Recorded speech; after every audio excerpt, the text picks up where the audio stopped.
11ویں محرم کی صبح آئی تو اپنے جلو میں نئی قیامتیں لائی۔ ابن سعد نے ایک مجلس مشاورت مرتب کی کہ چند سرداروں اور سپاہیوں کا رویہ گزشتہ شب نازیبا حد تک باغیانہ تھا۔ یہ جراثیم اگر فوراً ہی نہ ختم کر دیے گئے تو وبا بن سکتے ہیں۔ ایسے خیالات رکھنے والوں پر کڑی نگرانی کی ضرورت ہے۔ کوفہ پہنچ کر ان کا پکا انتظام کرنا ازحد لازمی ہو جائے گا۔ ان کی یہ زبانی ہمدردیاں ہنگامہ بھی بن سکتی ہیں۔ تھوڑا بہت انتظام تو اسی رات ہو گیا تھا۔ وہ جو بڑھ بڑھ کر بولتے تھے ان میں سے زیادہ جوشیلے تو اسی رات غائب کر دیے گئے تھے۔ سینکڑوں لاشوں میں چند اور لاشیں، کوئی شبہ نہیں پیدا ہو سکتا۔ باقی مشتبہ لوگوں پر مخبر تعینات کر دیے گئے۔ شامیوں کی لاشیں بڑی تیزی سے دفن کی جا رہی تھیں، لیکن آل رسول کی لاشیں اسی طرح چلچلاتی دھوپ میں پڑی تھیں۔ منادی کرا دی گئی کہ انہیں دفن نہ کرنے دیا جائے۔ عدول حکمی کی سزا موت سے بدتر ہوگی۔ کسی صورت میں نرمی نہ برتی جائے گی، ورنہ لوگوں کو مغالطہ ہو جائے گا۔ پچھتاوے اور توبہ کا مرض وبائی ہوتا ہے۔ ہر ممکن اور ناممکن طریقے سے یہ ثابت کرنا نہایت اہم تھا کہ حسین ابن علی غدار تھے۔ انہوں نے خدا کے مقرر کیے ہوئے پیغمبر اسلام کے جائز جانشین یزید کی بیعت کرنے سے انکار کیا۔ ملک گیری کی ہوس میں فوج جمع کر کے خون خرابے پر تلے ہوئے تھے۔ جنگ ہوئی اور شکست کھائی۔ پیغمبر خدا کے عزیزوں میں صرف امام حسین ابن علی ہی نہیں تھے، یزید کا بھی ان سے رشتہ تھا، جو نہایت دلیر، پاک باز، متقی اور پرہیزگار ہے، کیونکہ خدا کی رحمتیں اسی پر نازل ہوئی ہیں۔ عرب قوم کی اکثریت یزید کے ساتھ ہے، شمر نے کہا۔ اس موقع پر یہ بھی ثابت کرنا ازحد ضروری تھا کہ پیغمبر اسلام کے نواسے غلطیاں بھی کر سکتے ہیں، اور اسلام کی حفاظت کے لیے انہیں سزا بھی دی جا سکتی ہے۔ وہ اللہ کے کوئی خاص بندے نہیں ہیں، ورنہ خدا خود انہیں بچا لیتا۔ مسلمانوں کا حقیقی خلیفہ اللہ کا پیارا بندہ یزید ہے، جس پر دو جہان کی برکتیں نازل ہوئی ہیں۔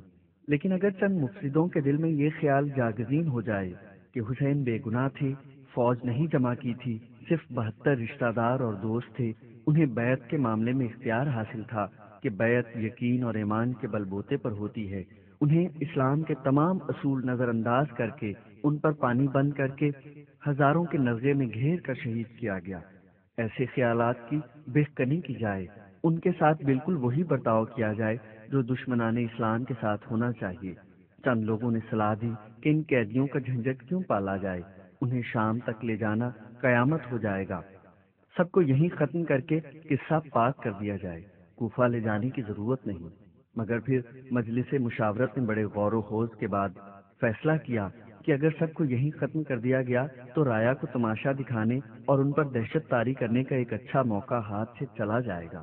فوج خالی ہاتھ لوٹ کر آئے تو روب نہیں پڑتا، دکھانے کو مال غنیمت نہیں تو قیدی تو ہونا لازمی ہے۔ ان کی بے حرمتی اور درگت دیکھ کر اور بھی لوگوں کے دل میں ان کی وقت ختم ہو جائے گی۔ یہ گمان بھی مٹ جائے گا کہ رسول خدا کے نواسے ہونے کی وجہ سے کوئی خاص رتبہ یا طاقت رکھتے ہیں۔ ان کی طاقت کم ہونے کا مطلب ہے لوگوں کے دل میں یزید کے لیے زیادہ سے زیادہ جگہ ہو جائے گی۔ اس لیے جتنا بھی شاندار جلوس تیار کیا جا سکے مفید ثابت ہوگا۔ ابن حسین کے گلے میں توق اور پیروں میں بیڑیاں ڈالی گئیں۔ شمر بہت بد دل ہو رہا تھا۔ کیا نیم مردہ بیمار قیدی ہے، سینک سلائی سی ٹانگیں، پتلی گردن، ان پر بیڑیاں کیا سجیں گی؟ توق کیا بھلا معلوم ہوگا؟ چوڑے چکلے پہلوان زنجیروں میں جکڑے جائیں تو فاتحے کی شان میں 4 چاند لگ جاتے ہیں۔ یہ بیمار و لاغر قیدی، نیم مردہ بچے اور سوکھی جلی عورتیں تو بہتان معلوم ہوں گی۔ بے اماری کے اونٹوں پر عورتوں کو ننگے سر بٹھایا گیا، ان کے گلے میں رسیاں باندھی گئیں۔ ایک لمبی سی رسی میں بچوں کے گلے تسبیح کے دانوں کی طرح پرو دیے گئے۔ ساتھ نمائش کے لیے خون میں لتھڑا ہوا علم، جلے ہوئے خیمے، علی اصغر کا جھلسا ہوا پالنا تھا۔ سب سے آگے نیزوں پر شہیدوں کے سر تھے، ایک ایک سر قیمتی تھا۔ عین لڑائی کے وقت علی اصغر کے سر کی ڈنڈیاں پڑی، ایک جگہ نرم مٹی نظر آئی، کھود کر فوراً سر کاٹ کر نیزے پر آویزاں کر دیا گیا۔ روانگی کے وقت زینب بے قرار ہو کر اپنے پیاروں کی لاشوں کی طرف بھاگنے لگی اور 2 قدم بڑھنے پر گلے چھلنے لگے۔ سپاہیوں نے رسیوں کے جھٹکے دیے، بچے بے دم ہو کر زمین پر گر پڑے۔ اس کے بعد جب بھی عزیزوں کی بے گور و کفن لاشیں راستے میں ملیں، کسی نے سر اٹھانے کی کوشش بھی نہ کی، خاموش خونبار آنکھوں سے دیکھا اور سر جھکا لیا۔ تم مر گئی زینب تو میری قربانی بھی فنا ہو جائے گی۔ دنیا کی یادداشت بڑی کمزور ہے، 2-4 سال بعد سب بھول جائیں گے، میرا خون کربلا کی ریت میں کھو جائے گا۔ امام نے بہن سے کہا تھا، یہ ہرگز نہیں ہوگا، میری زندگی کی ہر سانس حسین حسین پکارے گی، اس لہو کی ایک ایک بوند کا حساب ہوگا۔ زینب نے تہیہ کر لیا تھا، ابن حسین نے بھی پھوپھی کی بات کو دل میں رکھ لیا تھا۔ کل تک جو بیمار کروٹ تک لینے کی سکت نہ رکھتا تھا، تو کو سلاسل کا بوجھ اٹھائے مردانہ وار قدم اٹھا رہا تھا۔ ہاتھ میں ان اونٹوں کی مہار تھی جن پر بے پردہ ماں بہنیں سوار تھیں۔ تن کا بخار من میں بھڑکتی ہوئی آگ کے سامنے ٹھنڈا پڑ گیا تھا۔ قدم قدم پر ٹھوکر لگ رہی تھی، سر چکرا رہا تھا، آنکھوں تلے بار بار اندھیرا چھا رہا تھا، مگر ہمت جوان تھی، زندہ رہنے کی ضد ارادے کو مضبوط بنا رہی تھی۔ ہر حال میں زندہ رہنا ہے، قسمت جو کچھ دکھائے دیکھنا ہے۔ کوفہ میں خبروں پر تالا بندی تھی، واقعہ کربلا کی بھنک بھی کسی کے کان میں نہیں پڑنے دی گئی تھی۔ تمام پیش بندیاں ہو چکی تھیں، قاصدوں نے پہلے سے حاکم کوفہ کو فاتحین کے جلوس کی آمد کی خوشخبری پہنچا دی تھی۔ شہر میں بس یہ خبر عام تھی کہ کچھ باغیوں نے خلیفہ وقت کے خلاف سر اٹھایا تھا، انہیں کچل دیا گیا۔ اب مجرم بند و سلاسل میں گرفتار لائے جا رہے ہیں اور ہر خاص و عام کی خوشنودی کے لیے کیفر کردار کو پہنچائے جا رہے ہیں۔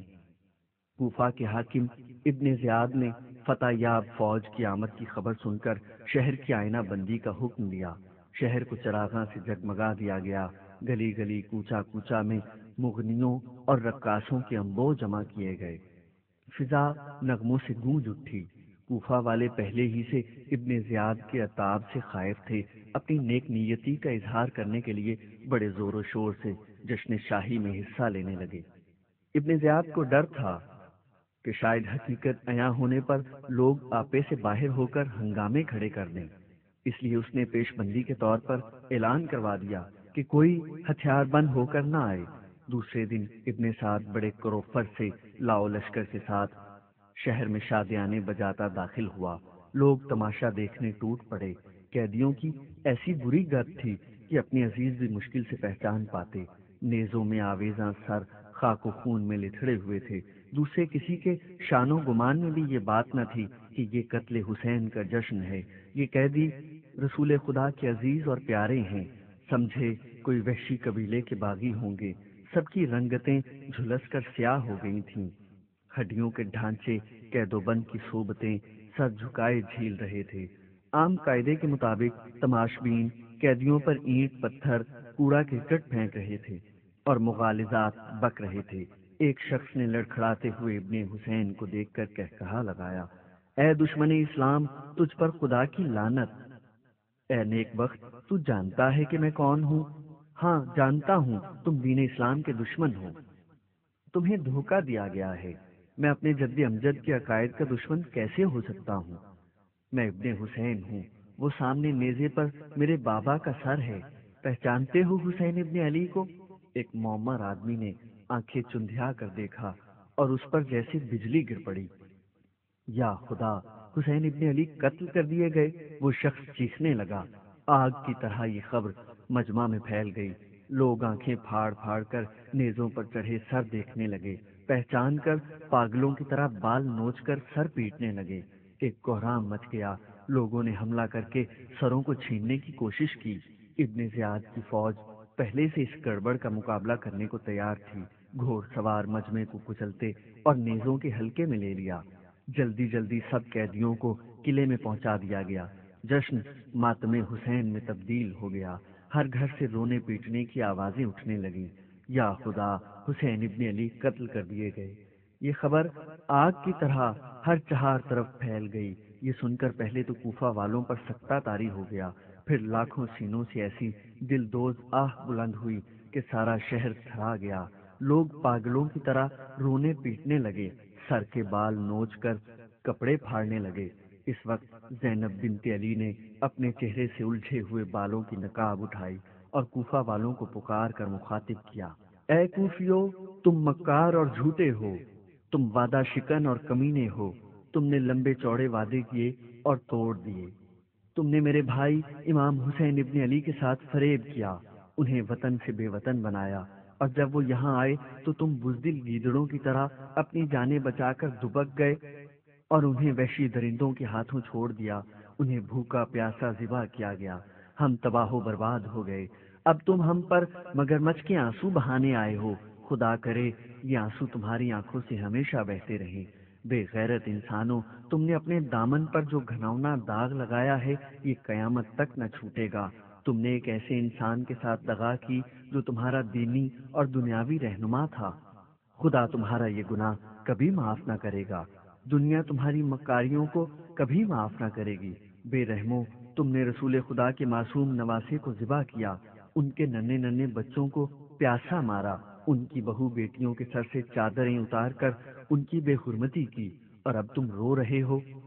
زینب بنت علی کی آواز سن کر کوفہ والوں کی جان نکل گئی، خوف سے آنکھیں نکل پڑیں، در و دیوار سے سر پھوڑنے لگے، کپڑے پھاڑ ڈالے اور بال نوچنے لگے۔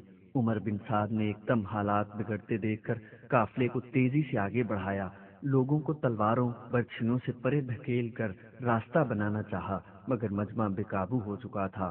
بڑے خون خرابے کے بعد جلوس کو فوج نے ہلکے میں لے لیا اور تیزی سے قلعے کی طرف روانہ ہو گئے۔ ہر طرف سے لوگ جمع ہو کر قافلے کے ساتھ روتے پیٹتے چلنے لگے۔ وہ شہر جو دم بھر پہلے دلہن کی طرح سجا ہوا تھا ماتم کدا بن گیا، ہر گھر سے ماتم کی صدا بلند ہونے لگی، ایسا بھیانک واقعہ کبھی سننے میں بھی نہ آیا تھا، قتل، وہ بھی آل رسول کا قتل، اور اس بے دردی سے۔ بڑی مشکلوں سے جلوس بھاگم بھاگ ابن زیاد کے دربار میں پہنچا، خولی اور بشیر بن مالک فخر سے سینہ تانے مظلوم امام کا سر لے کر ابن زیاد کے دربار میں پہنچے اور جھوم جھوم کر شعر پڑھنے لگے، اے امیر، ہم پر سونے چاندی کی بارش کر اور جواہرات سے ہمارا دامن پر کر دے کہ ہم ایسے بلند مرتبہ شہنشاہ کا سر لائے ہیں جو پیغمبر خدا کا پیارا نواسا تھا اور ہر طرح سے ایک بلند مرتبہ انسان تھا۔ کم بختو، اگر تم حسین کو عظیم انسان سمجھتے ہو تو پھر انہیں قتل کیوں کیا؟ ابن زیاد نے چین بچیں ہو کر کہا، اسی بات پر جی چاہتا ہے تیری گردن اڑا دوں۔ بشیر بن مالک سہم گیا، سمجھا ضرور ابن زیاد کی نیت خراب ہو رہی ہے، یزید کے دربار سے ملنے والے انعام و اکرام میں بھانجی مارنے کا ارادہ ہے۔ وہ چپکے سے سرک گیا، مگر اسی رات اسے کسی گمنام آدمی نے ختم کر دیا۔ ابن زیاد نے قیدیوں کو اس جیل خانے میں بھجوا دیا جو مسجد کے قریب واقع تھا۔ یہ وہی کوفہ تھا جہاں 20 سال قبل علی ابن ابی طالب کی حکومت تھی۔ انہوں نے بڑی جاں فشانی سے کوفہ کی تعمیر کی تھی، انہیں کوفیوں پر بڑا بھروسہ تھا۔ ایک دن وہ تھا جب زینب اور ام کلثوم یہاں شہزادیوں کی طرح رہا کرتی تھیں، بڑے بڑے امیروں اور رئیسوں کی بہو بیٹیاں ان کی خدمت میں حاضر ہونا اپنے لیے بڑے فخر کی بات سمجھتی تھیں، اور آج کوفہ کی نیچ عورتیں بھی ان کے پاس آتے ہوئے تکلف محسوس کر رہی تھیں، کسی نے دیکھ لیا تو حاکم ان سے سارا سلوک ختم کر دے گا۔ کوفہ کے حالات بگڑ رہے تھے، کچھ من چلے انسانوں نے نیزوں پر چڑھے ہوئے سر چھیننے کی کوششیں کی، جگہ جگہ چھپ چھپ کر لوگ واقعہ کربلا کی چھان بین کرتے، واقعات کی تفصیل سن کر سر پیٹتے۔ ابن زیاد کے خلاف نفرت اور غصہ کا طوفان اٹھا جو نہایت بے دردی سے دبا دیا گیا۔ آخر نہتے انسان کیسے ہتھیار بند فوج کا مقابلہ کرتے؟ چپ ہو رہے، مگر اندر اندر خون کے گھونٹ پیتے رہے، چھپ کر جلسے ہوتے، کبھی ایک دوسرے کو مجرم ٹھہراتے، کبھی خود اپنی غلطی پر سر دھنتے۔ خون حسین رنگ لانے لگا۔ ابن زیاد نے ہنگاموں سے جان چھڑانے کے لیے فیصلہ کیا کہ سب کو ختم کر کے ایک بار چھٹی کی جائے، مگر اسی دن دمشق سے حکم شاہی پہنچا کہ تمام سر اور قیدی جوں کے توں دارالخلافہ روانہ کر دیے جائیں۔ شمر ذیلجوشن مع دوسرے معتبر سرداروں کے قافلہ کے ساتھ روانہ ہوا۔ طے پایا کہ اس شکست خوردہ قافلے کو خوب گنجان بستیوں میں گھمایا جائے تاکہ دیکھنے والوں کو عبرت ہو کہ یزید کی مخالفت کرنے والوں کا کیا حشر ہوتا ہے۔ کوفیوں نے بس شروع میں ہنگامے کیے تھے، پھر حسب عادت دبک کر بیٹھ گئے تھے۔ شمر سمجھا ترکیب ٹھیک کارگر ثابت ہوئی اور لوگ واقعی ہمیشہ کے لیے سہم گئے۔ یہی پالیسی دوسرے شہروں میں بھی کارگر ثابت ہوگی اور پھر کبھی کسی کو یزید کے خلاف سر اٹھانے کی جرت نہ ہوگی۔ جب رسول خدا کے نواسے ہی یزید کی نافرمانی کر کے فنا اور برباد ہو سکتے ہیں تو پھر اب کس میں ہمت ہے کہ اس کی برتری میں شبہ کرے؟ تمام شہروں میں جہاں سے قافلہ گزرنے والا تھا پہلے سے قاصدوں کو بھیج کر پکا انتظام کروایا گیا۔ خوب شہر کو آراستہ کیا جائے، باقاعدہ ناچ رنگ کا انتظام ہو، کسی بات کی کسر نہ اٹھا رکھی جائے۔ بہت ہی دھوم دھام سے ہر مقام پر جشن فتح مناتا قافلہ گزرا، مگر شمر کی یہ دور اندیشی اس کی سب سے بڑی حماقت ثابت ہوئی۔ جہاں جہاں سے یہ قافلہ گزرا سوتے انسانوں کو جگاتا چلا گیا۔ جس راستے سے قافلہ گزرا ایک آگ سی لگتی چلی گئی۔ بجائے یزید کا روب بیٹھنے کے حسین ابن علی کی پامردی اور ہمت کے لوگ قائل ہوتے گئے۔ انہوں نے سر کٹا دیا، قدموں پر جھکایا نہیں، جان دے دی مگر ضمیر فروشی نہیں کی، اپنے معتقدین کو دھوکہ نہیں دیا، کسی دھمکی کسی لالچ کی پرواہ نہ کی۔ کیسے کیسے ظلم سہے مگر قدم ایک پل کو نہ ڈگمگائے۔ حسین کی الو ہمتی دلوں میں گھر کرتی چلی گئی۔ جہاں سے قافلہ گزرتا لوگ جوک در جوک جمع ہو جاتے۔ سرکاری خبروں کے علاوہ لوگوں کو پہلے ہی سے خفیہ خبریں پہنچنے لگیں اور ہر مقام پر زینب بنت علی نے جو فصاحت و بلاغت ورثے میں اپنے بابا سے پائی تھی اس کا سکہ بیٹھتا جاتا۔ جب لوگ جمع ہو جاتے وہ کسی ایک بیٹے بھتیجے بھانجے کی شہادت کی تفصیل اس درد انگیز انداز میں بیان کرتی کہ پتھر بھی پگھل جاتے۔ سپاہی مجمع کو مار پیٹ کر منتشر کر دیتے، قیدیوں پر پہرا کھڑا کر دیتے۔ زینب کو موقع نہ ملتا مگر کسی ذرا سی بات پر وہ کچھ ایسا جملہ کہہ دیتی جو سننے والوں کے کلیجے مسل دیتا۔ ایک بار نہ جانے کیسے علی اصغر کا پالنا کھل کر اونٹ پر سے گر پڑا۔ ام رباب کی چیخیں نہ رک سکیں، ہائے میرا بچہ، ہائے میرا لال گر جائے گا لوگو، میرے علی اصغر کا پالنا سنبھالو۔ زینب نے بھاوج کا سر چھاتی سے لگا کر کہا، نہ رو میری ملکہ، پالنا خالی ہے، تیرا لال تو اپنی دادی فاطمہ زہرا کی آغوش میں سو رہا ہوگا، وہ کبھی کا روٹ گیا، ظالم کا تر پھلا تیر اس کی ننھی سی گردن میں پیوست ہو گیا۔ تب امام نے اس کا جیتا جاگتا خون اپنے چہرے پر مل لیا تھا۔ نہ رو میری شہزادی، پالنا خالی ہے، تیری گود بھی خالی ہے۔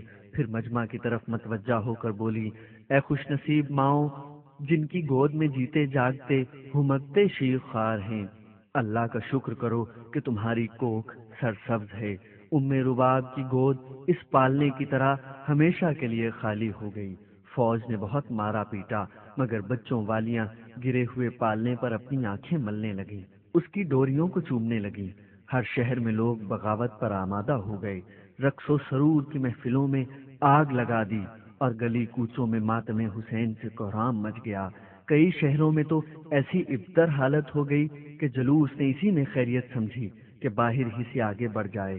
جب سے لوگوں نے شہیدوں کے سر چھیننے کی کوشش کی تھی، سروں کو احتیاط سے صندوق میں بند کر کے لے جا رہے تھے۔